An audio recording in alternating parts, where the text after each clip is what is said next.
বাবা, তোমার পিছু ডাকলে কেন? রাজবাড়ি থেকে ফেরার সময় আলু মোচার বেসন নিয়ে এসো। ও হ্যাঁ হ্যাঁ হ্যাঁ, আজ বিকেলে তো আবার নাতি নাতনিগুলো তোমার হাতে হ্যাঁ হ্যাঁ, আর 2-4টে ভালো বেগুন পেলে নিয়ে নিও তো, কটা বেগুনিও বানাবো। হ্যাঁ, উফ, সকাল সকাল বায়নার জাঁতাকলে পড়েছি রে বাবা। এই সাবধানে যেও। জয় ঠাকুর, জয় ঠাকুর। গোপাল দাদা আমাকে বাঁচাও, গোপাল দাদা আমাকে বাঁচাও, আরে, আরে। বাঁচাও গোপাল দাদা, ভোলা যে, আমাকে বাঁচাও। আচ্ছা আগে ভিতরে এসো দেখি।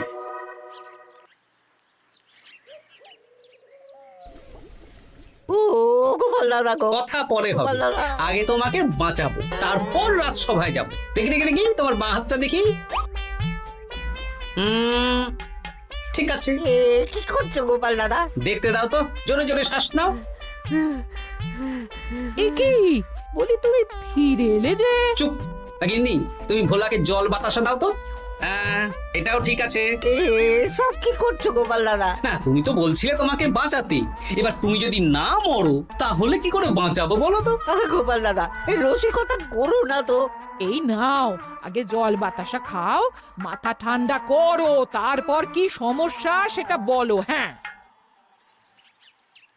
সপ্তাহখানেক আগেই ওই একদিন দুপুরে মন্ত্রী মশাই আমার দোকানে এসে হাজির। তারপর তারপর আরে মন্ত্রী মশাই যে হঠাৎ আমার দোকানে পদ ভুলে নাকি? আমি কিভাবে আপনার সেবা করতে পারি? আরে আরে ওরকম ভাবে বলছো কেন? আগে তোমার দোকানের দুটো সেরা মিষ্টি খাওয়াও দেখি, তারপর বলবো। এই নিন খান। এ তো সামান্য রসগোল্লা। এটাই সেরা রসগোল্লা। খেয়ে দেখুন, তারপর বলুন। বাহ বাহ বাহ বাহ, কি স্বাদ, অপূর্ব। এই রসগোল্লা আমার দোকানে রাজভোগ নামে পরিচিত। মহারাজ তো সব উৎসব অনুষ্ঠানে এটাই কিনে নিয়ে যান। আর সেই জন্যই তো তোমার কাছে এসেছি ভোলা। আমার প্রায় 1002 রাজভোগ লাগবে। 1002? এক সপ্তাহ পরে আমার লাগবে। আমার ছোট শালিকার বিয়ে বলে কথা। হয়ে যাবে। আর তার 2000 রাজভোগের দাম কত? আপনি 50 মোহর দেবেন। ঠিক আছে, এই যে এই নাও, 5 মোহর অগ্রিম দিচ্ছি, এটা রাখো। ঠিক এক সপ্তাহ পর সকাল সকাল নিয়ে যাব আর বাকি মোহর দিয়ে যাব। বেশ বেশ, আমি বানিয়ে রাখবো। তারপর এক সপ্তাহ পরে কি হলো? এক সপ্তাহ পর মন্ত্রী মশাই বটা আর ঘটা এলো। এই নিন মন্ত্রী মশাই, এক একটা হাঁড়িতে 100টা করে রাজভোগ রেখেছি। 20টা হাঁড়িতে ভরা আছে। বটা ঘটা, তোরা ঝটপট হাঁড়িগুলো গাড়িতে তোল। আচ্ছা মন্ত্রী মশাই। তোদের খিদে পেয়েছে নাকি? না, বাড়ি থেকে ভাত খেয়েই বেরিয়েছি, এত দূরে যেতে হবে তো। বেশ বেশ বেশ, ভোলা তুমি তাহলে আমাকে 4টে কচুরি দাও। খুব খিদে পেয়েছে গো। গিন্নি তো গতকালই সকালে চলে গেছে আই বুড়ো ভাত খেতে। তা তো হবেই, ছোট বোন বলে কথা। এই নিন এই নিন আপনার কচুর। দাও।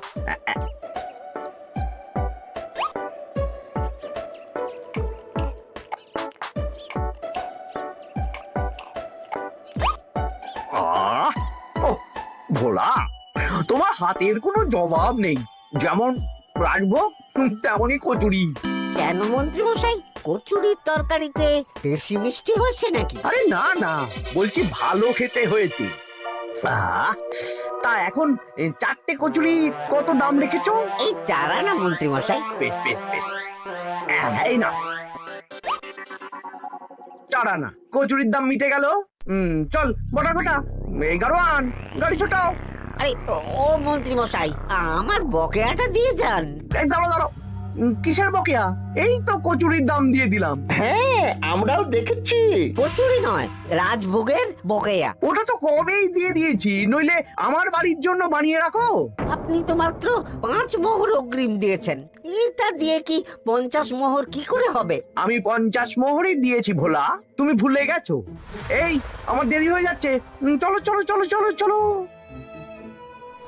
বুঝলাম, বেশ ভালোই ঠকিয়েছে। এখন আমি ওই মহাজনদের মুখ দেখাতে পারছি না গোপাল দাদা। বেশ, তুমি আমার সাথে রাজসভায় চলো, যা বিচার মহারাজই করবেন। সবই তো শুনলেন মহারাজ, এবার আপনি বিচার করুন। মহারাজ, আমাদের মন্ত্রী মশাই আমার সাথে পেরে ওঠে না, এখন সাধারণ খেটে খাওয়া গরিবের সর্বনাশ করছে। মুখ সামলে কথা বলো গোপাল। ভোলা তোমাকে বানিয়ে বানিয়ে মিথ্যে গল্প বলেছে আর তুমি ভোলার কথায় নাচছো। হ্যাঁ মহারাজ, আপনি মুখের কথায় কেন ভোলাকে বিশ্বাস করবেন বলুন? তাও ঠিক, কিন্তু ভোলা, তুমি যে সত্যি কথা বলছো তার কি প্রমাণ? আমি তো ওই অগ্রিমের রসিদ দিইনি মহারাজ, এটাই আমার ভুল। কিন্তু মহারাজ, আমার কাছে চাক্ষুষ প্রমাণ আছে যে আমি ভোলাকে পুরো প্রাপ্য অর্থ দিয়েছি। কাজটা ঠিক করলেন না মন্ত্রী মশাই? বাজে কথা বলো না গোপাল। ওপরওয়ালা থাকলে এর বিচার হবেই মন্ত্রী মশাই। হ্যাঁ, বেশি কথা বলো না। হ্যাঁ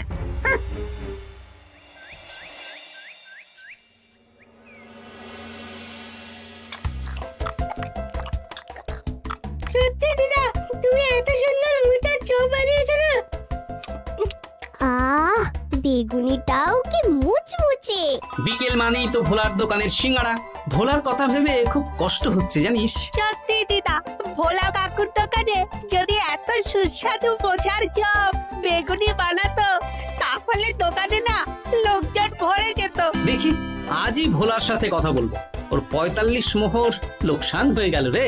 বলো না বলো, তাহলে তো ঝক্কি করে নিজেকে বানাতে হয় না, মাঝে মাঝে না হয় কিনেই আনবো। বেশ, আমি এক্ষুনি যাচ্ছি ভোলার দোকানে।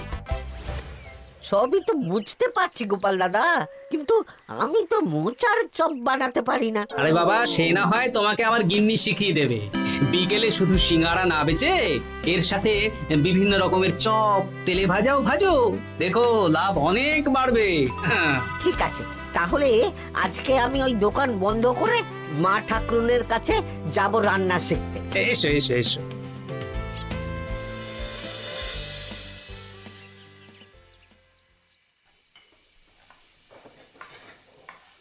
মোচার তরকারিটা তো হয়ে গেল মা ঠাকুরুন, এবার কি করতে হবে? এবার এই তরকারিটা একটা থালায় নামিয়ে ঠান্ডা করে গোল গোল করে দলা পাকাতে হবে। হ্যাঁ, তারপর সেটাকে বেসনের গোলায় চুবিয়ে গরম তেলে ভাজলেই হয়ে যাবে মুচমুচে মোচার চপ। সত্যি আপনি কত রকম রান্না জানেন। আমার গিন্নির হাতের রান্না খেয়েই তো আমার এই এত সুন্দর চেহারাটা হয়েছে ভোলা।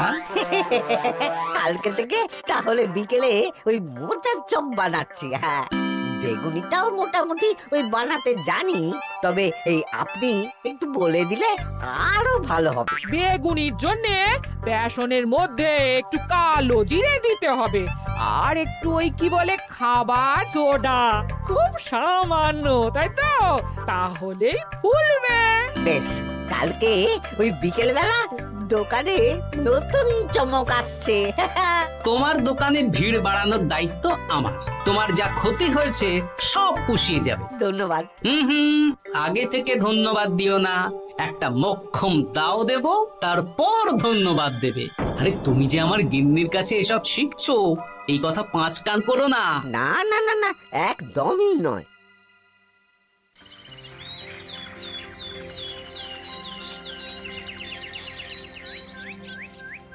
আসুন আসুন, আজকে থেকে আমার দোকানে বিকেলের নতুন চমক, মোচার চপ আর বেগুনি। দেখে যান, চেখে যান, বেগুনি মোচার চপ একবার মুখে পড়লে খাবেন গপাগপ। আসুন আসুন। দাদা, আমাকে 4টে মোচার চপ আর 4টে বেগুনি একটু ঠোঙায় ভরে দেবে? আমি আমি বুড়ো মানুষ, আমাকে দুটো বেগুনি দেবে বাবা। বাড়িতে গিয়ে আমার মুড়ির সাথে মুড়ি দিয়ে খাবো। ভোলার তো ভাগ্য খুলে গেল মন্ত্রী মশাই। বলিস কি? আপনি এত বড় ঠকানোর পরেও ভাগ্য খুলে গেল। ভোলার দোকানে লোক কিলবিল করে আসছে। ভোলা আজকে থেকে বিকেল বেলায় মোচার চপ আর বেগুনি বিক্রি করছে, আর গোপাল ভোলার হয়ে লোক ডাকছে। শুধু কি নামেই কাটছে নাকি সত্যি সত্যি ভালো খেতে? এই তো একজনকে দিয়ে আনিয়েছি, খেয়েই দেখুন। বাহ, সত্যি ভালো খেতে দেখছি। বেশ যত্ন নিয়ে বানিয়েছে মনে হচ্ছে। আমার শাশুড়ি আমার এসব তেলে ভাজা খেতে খুব পছন্দ করে। কি? তা ওনাকে একদিন ডেকে খাওয়ান না। হ্যাঁ, শ্বশুর বাড়ির সম্পত্তিটা হাতানোর জন্য শাশুড়িকে হাতে রাখতে হবে। দেখি একদিন নিমন্ত্রণ করব, ভালো মন্দ খাওয়াবো, একদম চপ মিষ্টি ছানার কোপ্তা সব খাওয়াবো।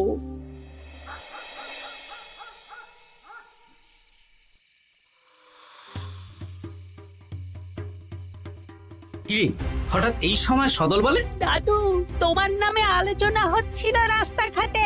আমার নামে আবার কি আলোচনা হচ্ছিল? ওই যে মন্ত্রী মশাই ভোলা কাকাকে ঠকিয়েছে, তারপর তুমি ভোলা ময়রার হয়ে লোকজনকে ডেকে ডেকে মোচার চপ বেগুনি এসব বিক্রি করছো, এই নিয়ে মন্ত্রী মশাইয়ের সাথে বটা কাকা আর ঘটা কাকা আলোচনা করছিল।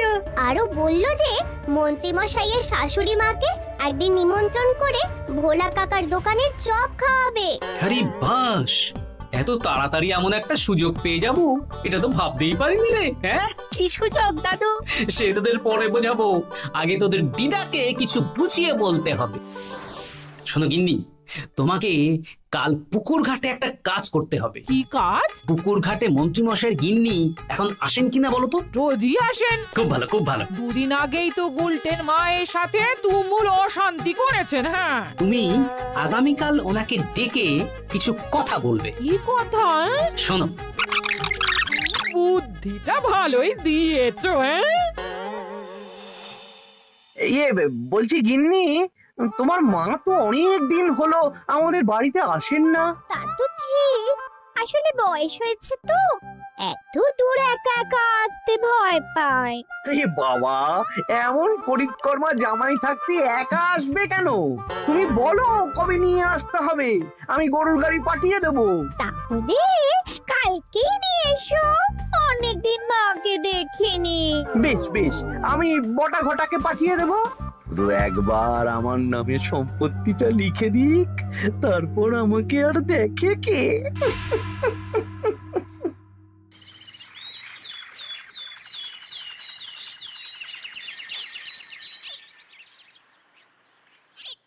গিন্নিমা কেমন আছেন? আজকাল তো আর আমাদের সাথে কথাই বলেন না। কি কথা বলবো ভাই, তোমাদের সাথে তো বললেই ঝগড়া হয়। দেখলে না, কদিন আগে গোলটের মায়ের সাথে ঝগড়া হলো। যা বলেছেন, দোষটা গুলটেন মায়েরই ছিল। সামান্য ব্যাপার নিয়ে ঝামেলা করলো। তা তোমার কি খবর গো, সবকিছু ভালো তো? হ্যাঁ হ্যাঁ হ্যাঁ, এখন আরো ভালো হয়ে গেছে। হ্যাঁ, কর্তা একটু বেশি রোজগার করছে, এই আর কি। মানে তোমার কর্তার একার বেতন বেড়েছে নাকি? না না না না, বেতন একই আছে, কিন্তু এখন তো বিকেল বেলা ভোলা ময়রার দোকানে বসে মোচার চপ আর বেগুনি বিক্রি করতে সাহায্য করছে, তাই ভোলা ময়রা ওকে একটু ভালোই পয়সা দিচ্ছে। ও, তা কেমন বানাচ্ছে মোচার চপ বেগুনি? পুরো অমৃত। কালকে ব্যবসা শুরু করেছে, আজকেই কৃষ্ণনগরের সবার মুখে মুখে ছড়িয়ে গেছে। তাই বুঝি? আমার মায়েরও না তেলে ভাজা খেতে খুব পছন্দ। তাহলে আর দেরি কেন, আজকেই খাওয়ান, স্বাদ যেন মুখে লেগে থাকবে। ঘি গরম মশলা দিয়ে বানানো। বেশ বেশ। কি গো গিন্নি, কথা হয়েছে? হ্যাঁ হ্যাঁ হ্যাঁ, মন্ত্রী গিন্নির কানে যা কুসমন্ত দেয়ার দিয়ে দিয়েছি। সবচেয়ে মজার ব্যাপার কি জানো? কি? মন্ত্রী মশাইয়ের শাশুড়ি মা আজকেই আসছেন। হ্যাঁ, ব্যাস, তাহলে আজকেই তো মজা জমবে। তুমি তাহলে চটপট খাবারটা খেয়ে নাও। হ্যাঁ, তারপর আমাকে আবার ভোলার দোকানে যেতে হবে। হ্যাঁ, মন্ত্রী মশাইয়ের উচিত শিক্ষা হওয়া দরকার। একটা সাধারণ খেটে খাওয়া মানুষের এত বড় সর্বনাশ করলো। কি বলা, কি করছো? এই তো বিকেলের ব্যবস্থাই করছি, মোচার চপের সব কাজ শেষ, এখন ওই বেগুন কাটছি। শোনো, তোমার সাথে একটা গোপন কথা আছে। কি কথা গো গোপাল দাদা? আজ বিকেলে মন্ত্রী মশাই বা ওনার সাঙ্গপাঙ্গ কেউ একটা আসবে, চপ মিষ্টি যা নেবে তার মধ্যে হলে একটা ওই আলাদা ছোট ঝুড়ি রাখছি। এবারে জমবে মজা। আসুন দাদা আসুন, সেরার সেরা মোচার চপ, দুর্দান্ত স্বাদ। ভোলার দোকানের চপের কাছে বাকি সবাই বাদ। দাদা আমাকে 6টা মোচা চপ দেবেন দেখি, দক্ষিণ গ্রাম থেকে আসছি। বাবা বাবা বাবা বাবা, এক দুদিনেই আমার দোকানের নাম দিকে দিকে পৌঁছে গেছে। কার বলতে? আসুন দাদা আসুন দিদি, আসুন সবাই মিলে চপ বেগুনি মিষ্টি খান, চিবিয়ে কামড়ে গিলে। ওই তো মন্ত্রী মশাই নিজেই আসছেন। কিরে ভোলা, দোকানে নতুন কর্মচারী রেখেছিস নাকি? বাজে কথা বলবেন না মন্ত্রী মশাই, কোনো কাজই ছোট নয়। যাকগে যাক, বেশি কথা না বাড়িয়ে আমাকে 6টা মোচার চপ, 6টা বেগুনি আর 12টা রসগোল্লা দে তো। আরে বা বিনামূল্যে দিতে পারবো না। আরে না না, পয়সা এনেছি। মোট কত হয়েছে বল? 1 মোহর 7 আনা। এই নে, ধর ধর। আপনি বসুন, একদম গরম ভেজে দিচ্ছি। বেশ বেশ, তাই দে। আমি ওই দোকানের ভেতর থেকে রসগোল্লাগুলো আনছি। এই নিন মন্ত্রী মশাই রসগোল্লা। এই তো চপ বেগুনিও ওই লাল হয়ে গেছে, একদম গরম গরম ঠোঙায় ভরে দিচ্ছি। বাড়ি গিয়ে জমিয়ে খাওয়া দাওয়া হবে। সবাই আসুন, দেখুন এই দোকানে রাজ্যের মন্ত্রীও কিনছেন। আসুন আসুন।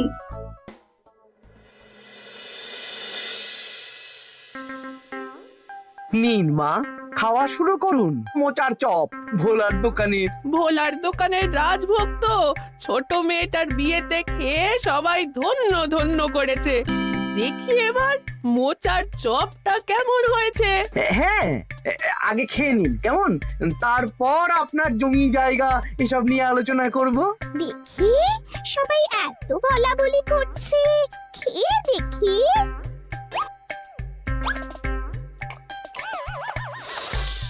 ওরে বাবারে, ওরে বাবারে, কি ঝাল রে! ও মা গো, কি ঝাল গো! চলে গেল চলে গেল চলে গেল চলে গেল! এই আগুন জ্বলছে! ওরে বাবারে, কি ঝাল রে! ও মা, কি ঝাল দেখি তো। ঝাল!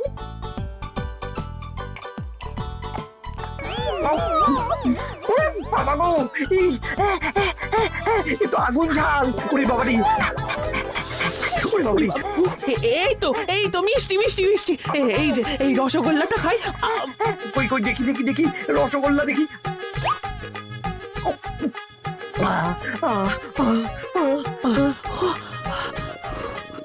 কি রে, এই পেটটা গুড়গুড় করছে কেন রে? ওরে বাবা রে, এবার তো মনে হচ্ছে ছুটতে হবে রে। ও জামাই, তুমি এ কি এনেছো গো? ওরে বাবারি, আমারও তো পেটটা গুড়গুড় করছে, আমাকেও এক্ষুনি কল ধরে যেতে হবে। ও, আগে আমি আমি আগে যাব। ওরে বাবা গো, এক্ষুনি হয়ে যাবে।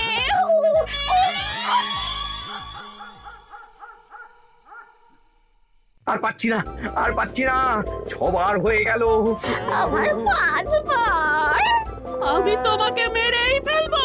এই বুড়ো বয়সে এত ছোটালে। আমি কি জানি, সব ওই ভোলার দোষ।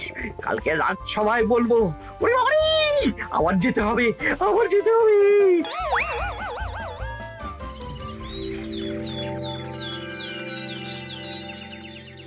আমি নির্দোষ মহারাজ, আমি নির্দোষ। মন্ত্রী মশাই এসব বানিয়ে বানিয়ে বলছেন। হ্যাঁ, ভোলার দোকানের সবাই সুখ্যাতি করছে, শুধু মন্ত্রী মশাই আর ওনার পরিবারই নিন্দা করছে। বিশ্বাস না হলে কাল যারা যারা ভোলার দোকান থেকে চপ বেগুনি মিষ্টি কিনেছে তাদেরকে ডাকা হোক। হ্যাঁ, ডাকা হোক। আমার তো কোনো অসুবিধে হয়নি মহারাজ। দারুণ স্বাদ, দারুণ। আজকে ভাবছি আবার কিনবো। আমি তো দক্ষিণ গ্রাম থেকে এসে নিয়ে গেছি, জমিয়ে মুড়ি দিয়ে খেয়েওছি, কোনো ঝাল ছিল না। এ কি মন্ত্রী, তাহলে সবাই এক কথা বলছে আর তুমি আরেক কথা বলছো। এবার বুঝতে পারছেন তো মহারাজ, মন্ত্রীমশাই এইভাবেই লোককে মিথ্যে কথার জালে ফাঁসায়। ভোলার ৪৫ মোহর এখনো দেয়নি, এখন ভোলার ব্যবসা দেখে হিংসে করছে। না না না না না, আমাদের চপে সত্যি ঝাল ছিল, আর রসগোল্লা খাওয়ার পরে পেট খারাপ শুরু হয়ে গেল। তাহলে নিশ্চয়ই মন্ত্রীমশাই নিজেই উল্টোপাল্টা মিশিয়েছেন। এই সেনাপতি আর প্রহরী, তোমরা এক্ষুনি মন্ত্রীকে বন্দি করো আর কারাগারে ভরে দাও। ও মহারাজ, আমি মানছি আমি ভোলাকে ৪৫ মোহর না দিয়ে ঠকিয়েছি, কিন্তু আমি এসব কিছু চপে মিষ্টিতে মেশাইনি। আমাকে কারাগারে ভরবেন না। এই তো নিজের মুখেই স্বীকার করে নিয়েছেন। আসলে মন্ত্রীমশাইকে দিয়ে এই একটা সত্যি বলানোর জন্য ভোলা আর আমি মিথ্যে বলেছি মহারাজ। চপে লঙ্কা আর রসগোল্লায় জোলাপ মিশিয়ে দেওয়া হয়েছিল আমারই বুদ্ধিতে। নয়, হ্যাঁ। আমি তোমাকে ছাড়বো না। কারাগার থেকে মুক্তি পেলে তো ধরবেন, তারপর ছাড়বেন কি ছাড়বেন না দেখা যাবে।